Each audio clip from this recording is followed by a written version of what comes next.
people always say it would have been different if I signed for Man United. Would he kept us under control? Well, Eric Cantona two-footed somebody in the neck in the stands. Wayne Rooney went with a granny, and Ryan Giggs went with his brother's wife, so I made it fit it in. Mike is on the floor. Where are you, Mike? Are you still around? He's on the floor laughing. You've got a point, Gazza. It's a good point. I must say, I get that all the time. I always hear that they say, "Oh, Gazza would have been fine under Sir Alex Ferguson." But I think you'd have been just as good. Oh man, that's brilliant, man. That's brilliant, Gazza. But I did when I was leaving Lazio, I did have the chance, and I remember ringing up Brian Robson and I said, "Look, I'm leaving Lazio. Man United interested," and Fergie was next to him, and so I spoke to him, and he says, "Look, I'll tell you what I'll do." He says, "I've got Cantona now. If he leaves, I'm going to sign you. And if he stays, then obviously, because the two of you sort of play in the same position, I'm just going to keep Cantona." So obviously, Cantona stayed, and then obviously I made a great move to Rangers, like, you know. You must how do you get on with him now with Sir Alex when you see him? I mean, you just get on great with him now. You must have a laugh about it, eh? Yeah, I mean, it was a couple of years ago, or a year ago. I went to the watch Man United play. I think it was Chelsea, and he was in the lounge sort of thing. And a guy come up and he says, "Sir Alex Ferguson wants to stay in the office." I started panicking. I went, "Oh!" Now when his office, he still give us a. Can't believe he didn't sign for me. I went, I know. It was just like, yeah, okay. So he still give us a bargain, but he did give us one of his watches, so that was good. Yeah, that was good. But I think it took us 6 years for him to actually speak to us again. The lad's just he's a legend, you know. But first and foremost, what a football player! I mean, what a talented football player. And you know, some boys, I actually think we might have got the best of him at Rangers, because he was comfortable, he was happy, he could go and do his fishing, and you know the whole bit, and the fans, everybody loved him, and how could you not, you know? And he's probably the one player that I ever played with that really could win a game himself, take a game by the scruff of the neck and win a game with just sheer ability and determination and talent. And plus he was somebody. I mean, that story, I'll never forget that story. He used to go fit. I mean, you know what he's like, he's an insomniac. He just could never sleep. He loved his fishing. So we used to come into training every morning, collar and tie. When we trained at Ibrox, that was just something, the history of the club, 140 years, we used to come in collar and tie.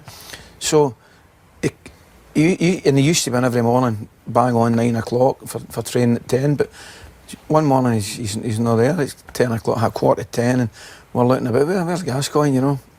Next minute the door gets kicked open and he comes in with a pair of waders on, right? With collar and tie underneath. Holding up two of the biggest trout you've ever seen in your life, right? So we were just falling about laughing, couldn't believe it. Hysterical, right? So he was injured and I was injured. So the boys go away in the minibus and they go away training, and he said to me, he says, "Right, come on, Coisty," he says, "we'll have a laugh for the fish." I says, "What do you mean?" He said, "Right, who's been annoying you?" And I went, I said, "Jury." I says, "Gordon Jury's been really annoying me." He says, "Right, get into his pocket, get his car keys." So we went into Dukey's car, his trousers, went out of his car, right? So he comes out with the 2 fish, Gascoigne. So we open up the boot. No, this is unbelievable.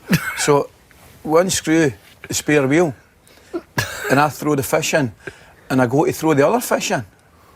And Gascoigne says, "No," he says. I said, "What do you mean?" He says, "Watch." So he takes one of the fish out, screws the wheel back on. He finds a compartment in the back seat of this car that you wouldn't know existed, and throws the other fish in there. And he looks at me and says, "When he finds the first fish, he'll think that's it." Do you know what I mean? So it's a sensational criminal mind. That's what we're dealing with. Well, I need to tell you, for the next 3 or 4 days, Jury's coming in, he's saying, "They're smelling my car, I can't get rid of it."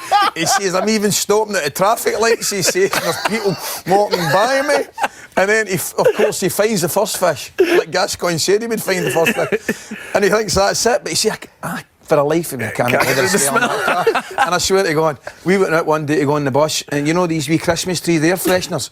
It was like Sherwood Forest. You've got yellow ones, orange ones, blue ones, purple ones, every fragrance known to man, you know?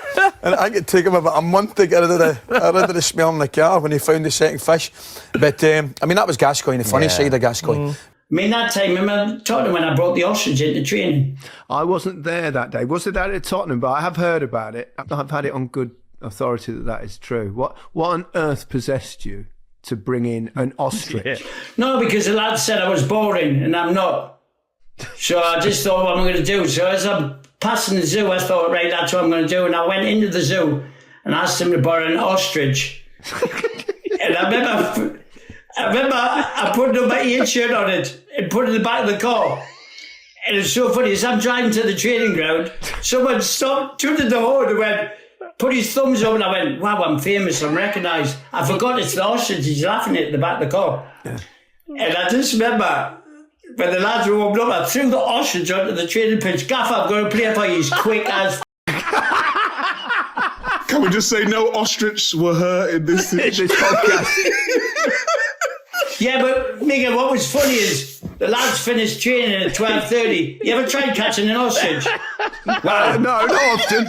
I think I took it back to the zoo about 5 o'clock in the afternoon. He went, what have you done to me? Ostrich. I went, calm down, the gaffer's not saying it because it's shit in front of goal. I got banned. It's not the first bird you chased after, though, is it? That is fantastic. You're definitely not one to bury head in the sand.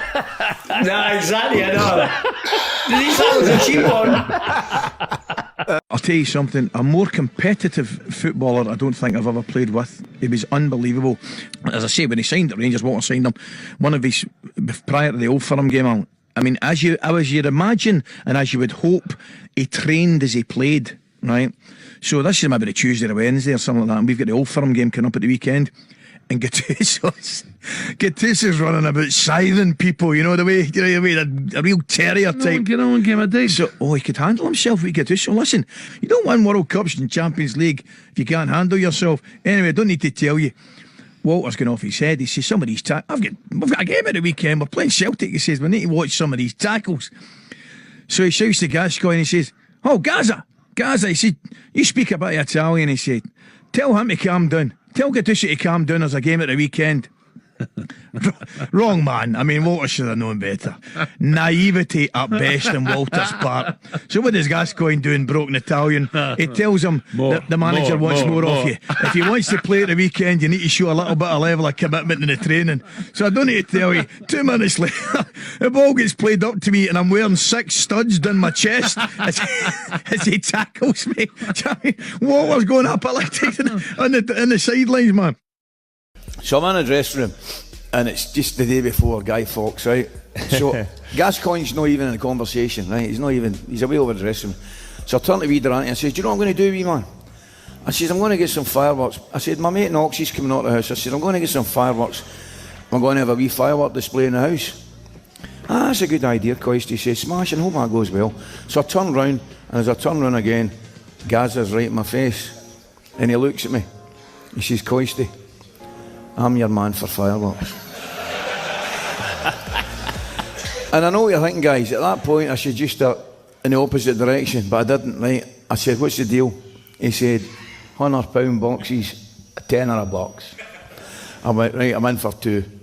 So he says, meet Jimmy at the top, back of the Celtic end at Ibrox. Meet Jimmy tomorrow morning at 9 o'clock at the back of the Celtic end. I said, right, fine. So sure enough, I pull up 9 o'clock in the morning. Celtic. Jimmy's there, Jimmy Five-Belly's there, this big blacked out Range Rover, right? Honestly, it was like something out of Narcos, right? So he said, open the boot. So he opens the boot and he's bin bags, he's covering these big boxes, 2 big bin bags, stick them in the boot of the car. I went, brilliant, give him his 20 quid. Away I went. Walked into the dressing room, Gascoigne says, how'd that go? I went, swimmingly, right? Smashing. So that night, I'm back at the house. Knox, I says to Knox, we better have a look at these fireworks before we set them off for the kids. He says, good idea. So we went down the bottom of the garden and we pulled the bin bags off these boxes, and I'm looking at the boxes and that size, and stamped right on across the front of the boxes is that radiation sign, right? And it says underneath it, spectators must be 50 metres from detonation, right? So I said to Noxie, what are we going to do here? He says, right, we better have a look at one of these rockets. So I pulled the rocket out, I swear to God, this rocket had a head on it like that, right? The next level up must have been manned, right? So I said, we better light one of these. I said, on you go. He went, I'm not getting near that. He said, you go, shut her up. And it went, on the way it went. So 2 years we're hiding behind the shed like that, right? And it's not moved. And then I think this thing took off, right? And it goes away up, and it keeps going, and it keeps going. And I've just turned around to look at him, and I went, he's done us, you know. And as I went, he's a boom, right? This rocket explodes, man, like you've no idea, right? Lights up the whole village. We're like, we schoolboys, that's magic. So anyway, we had a great firework display. We move on to the Sunday with a dinner in Glasgow, and we're coming back, and my wife and I in the car, and she's on the phone to Gascoigne because Gaz and I don't know, he wasn't well, or he'd fallen out with somebody, whatever it was. Anyway, he never went to dinner, so we're coming back up the road about 1:30, and he's on the phone telling us, and talking away, blah blah blah. So anyway, I got up the stair, get into my bed, and we've got a kind of bedroom ensuite and a bay window, and Alison comes running through for the toilet. She says, quick, get up. I says, what is it? She says, you need to get up. I says, what? He says, Paul. She said, Paul's got 2 of those rockets left. He lived in the next village to us, by the way. He said he's going to point one in the general direction of your village to see if we can see it. Right? So I says, Wayne, don't be sick, can I be bored? And I just had been putting my head in the pillow, and all you could hear was boom, right? And the whole room lit up, right? So I'm lying there, and my wee shoulders are going like, you know, I'm howling with laughter. Anyway, the phone goes, right? But 15 minutes later, whatever it was, 2:10. I went, oh, aye. So I picked up the phone. A voice said to me, is that you, Mr. McCoist? I said, yeah, that's Mr. McCoist, yes. He said, it's Sergeant Duncan here from Johnston Police Station. He says, just to let you know, we've got a Paul Gascoigne with us, accompanies at the moment, and he's told us a story. We've got a report of explosions going off between the 2 villages. Can you confirm or deny that he was setting off fireworks? And I said, whoa, I'm not one to stick him in. I said, listen, Sergeant, he might have. You know what he's like, he might have. Okay, Mr. McCoy. Well, it's just to inform you that we'll be providing Mr. Gascoigne with a bed and some breakfast for the next few hours. Right? But you're more than welcome to pick him up any time after 6 a.m. Right? So I'm like, oh my God. I said, I better get in there sharp. We need to try and keep this out of the papers. So I'm running there at 5 to 6 in the morning. I've had 3 hours sleep. And he's standing there at the top of the steps, right? Like one of the Birmingham 4, you know, I'm 3 the Birmingham 4. He's standing there. He doesn't even look at me, Gascoigne, right? He just walks down, walks by the driver's seat, comes into the passenger seat, still doesn't look at me, looking out the window, and he says, Coisty. I said, what is it? He said, that wasn't one of my best ideas. I remember a true story, Max, honestly. I was in my bed one morning, 3, 4 o'clock in the morning, and my wife says to me, she said, there's somebody downstairs. I said, what? She said, I'm telling you right now. She said, there's somebody downstairs. So I listened, and sure enough, I could hear somebody downstairs. Now, I don't know if you ever had that happen in your house at 3 or 4 in the morning, but it's not pleasant. So I jumped up, and I got a 3-iron. I'll never forget, I got a 3-iron. Now, I could never hit a 3-iron at the best of times. It's the wrong club I've picked up, clearly. I go downstairs, and I can hear noises coming from the kitchen, right? So you're faced with this prospect of a burglar or whatever it may be, an intruder in the house. So I think, what am I going to do here? I'm just going to have to react to whatever happens. So anyway, I actually kick open the kitchen door, and what I'm faced with is I recognise the back of Paul Gascoigne in my fridge. Now this is 3:30 in the morning. He doesn't even turn round, right? I say, Paul, what are you doing? He still doesn't turn round and tells me, I'm making a sandwich. I said, you're what? He says, I'm making a sandwich. I said, it's 3:30 in the morning. He said, I know. He said, but I woke up. Now remember, he lives in the next village. He said, I woke up and I couldn't get back to sleep and I'm hungry and I didn't have any food in the fridge. So my next question, clearly, how did you get in? I says, how did you manage to get in? He said, he says, I remember. He said, remember about 3 or 4 weeks ago, he said, you're on the phone, he said, to your missus, and you told her you left the spare key next to in a wee bag underneath the oak tree. He said, I remembered that, and I just thought I'd come and use your key to go and make a sandwich. Honest to God. So I went back up the stairs, and the missus said, what's going on? I said, you're all right. I said, it's only Paul making a sandwich.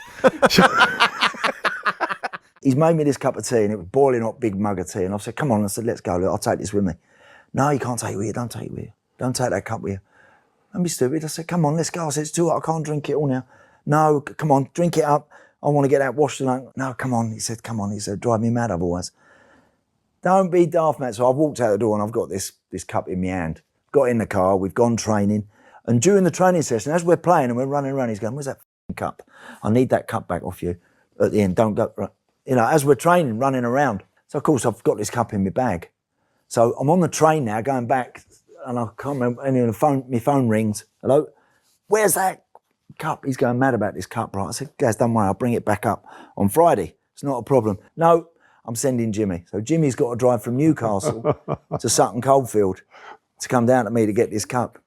So I've gone to bed, right? And I'm waiting. In the end, I'm at home and I've gone to bed, and it's like something like 1:30 in the morning. And Jimmy, I can hear his car. I've looked down, I've gone, I can't believe you. Fucking hell, I can't believe you're here. You come all this way, but he went, yeah. I've thrown the mug out. He dropped it. He dropped it, Jim dropped it, and it smashed on the drive. So, of course, you can imagine he's driven all that way.